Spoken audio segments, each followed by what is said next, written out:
So now let's turn to organizing your data. Data organization skills can really help you with research data, work data, personal data. They've really helped me.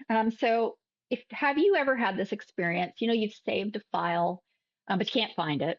Or you have a big directory of files, and when you look at the individual file names, you can't really tell what's in the files. In order to tell what was in them, you'd actually have to open each file. And that used to happen to me all the time. It happens much less so now. So let's talk about ways that you can organize data to make it more usable in the future by yourself or by other people. So in this section of today's conversation, we're going to discuss messy versus clean and tidy data.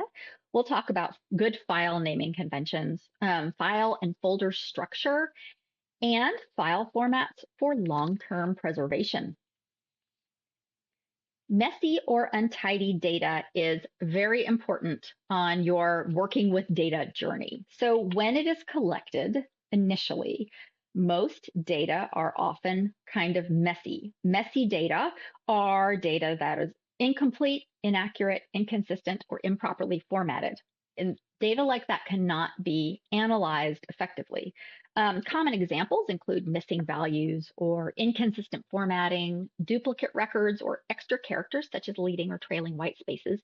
And an example of a leading or trailing white space might be somebody typed a word in a cell in a spreadsheet and then hit the space bar, which is very easy to do, but that space bar actually creates a character. And when you go into maybe some data analysis software, it can't be analyzed properly because there's an extra character in there. So you might not even think about something like that as being a problem, but it is. So when we fix these errors and inconsistencies, we are cleaning the data. Clean and tidy data ensures accuracy of findings, it improves efficiency, and it increases reusability. It's important to check data for quality and completeness. There are rules to tidy data. Tidy data, and this is an example for a spreadsheet, but it means tidy data includes data that is where each variable is a column, each observation is a row, and each value is a cell. You need to document decisions and use of codes made during data cleaning and tidying, and that can be included in that data documentation, right? And you need to keep a copy of the raw version of the data as well as the cleaned up and tidy version in case you need to go back to that original version at some point. So here's an example of a not so clean and not so tidy spreadsheet. I'm going to mention a couple of issues that I see here. First of all, I see 3 separate tables on the screen. 1, 2, 3. There should only be 1 table per sheet. The additional tables should have been additional sheets within the workbook. I see inconsistencies. So for example, in the main large table on the left, I see a column that says tree and then a number of rows. And the rows, first of all, are not clearly defined. But notice that in the tree column, some of the values are words, broken top or Cronus, and then some of them are numbers like 3, and then some of them are maybe have something to do with direction like 6E or 6W. Those are not consistently formatted, and you're not going to be able to analyze that data.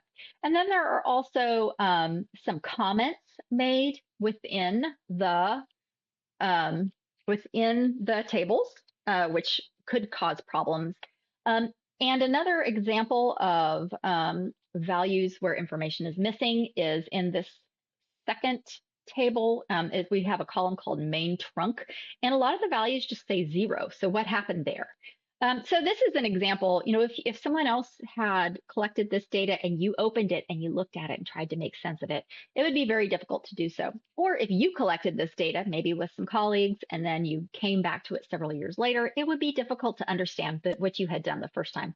And so that's on top of the fact that you probably would not be able to put this into data analysis software and get anything meaningful out of it. We don't have time to talk a lot about cleaning data today, but I do want to mention some tools that you can use to make data clean and tidy. And the first is my favorite. It's OpenRefine, and OpenRefine is free, open source um, software for cleaning and tidying data. It's fantastic. I use it. I also teach workshops on it. So keep an eye on library workshops if you'd like to learn more about OpenRefine. It's used for exploring and cleaning messy data, clustering similar but inconsistent values, splitting and merging cells, and making other transformations to data. It is usually for tabular data, like CSVs, spreadsheet data. It is really powerful and it is used very, very commonly throughout almost every discipline for cleaning data. Another example is the Tidyverse R package for data science. If you are an R user, you're probably already a little bit familiar with Tidyverse. It's a fairly easy to read code, and it moves step by step, and common tasks use the same vocabulary, which makes it very popular, in addition, of course, to it being open source and free.